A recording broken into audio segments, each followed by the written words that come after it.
sap hayvan dağından kapırlar kanın taştı Muhammed.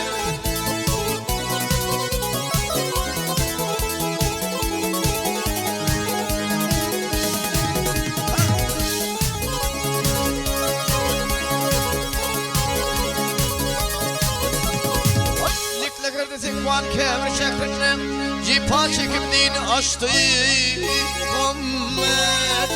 Peygamber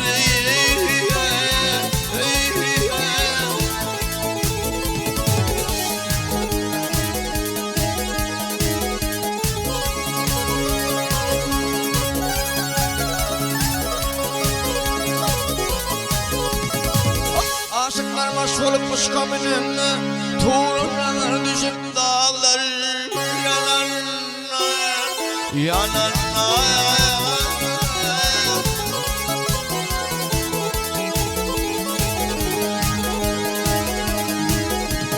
Ekberal gelip gökten yere inip ref ref mini varsa uçtu Muhammed. Peygamber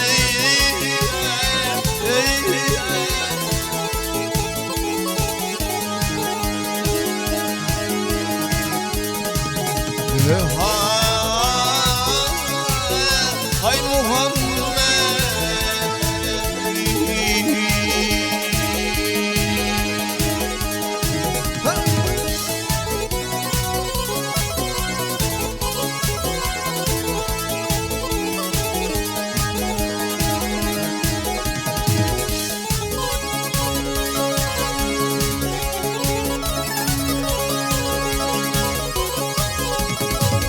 Mağraz gecesinde Hacemara'na Cibrail perişte bilirler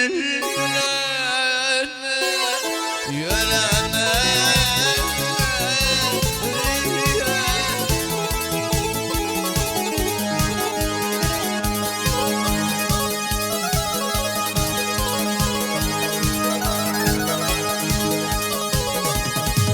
Cennet kapısına gelip dururlar Bismillah deyip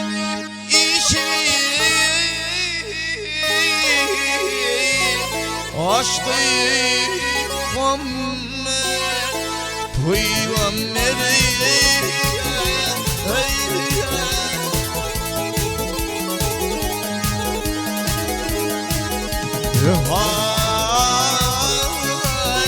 hay Muhammed.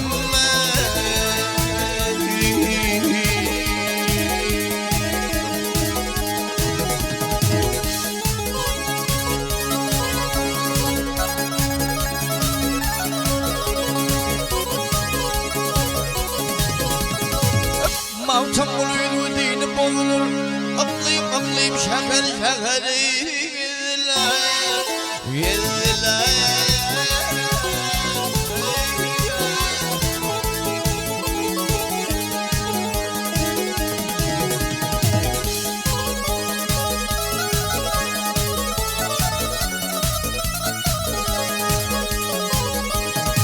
Şehir çekip İslam dinin düzdürür 63 yaşında doğanlar öttü Muhammed.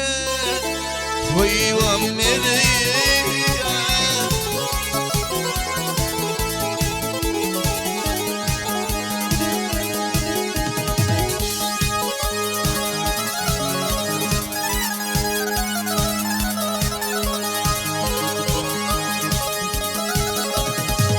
şehir çekip İslam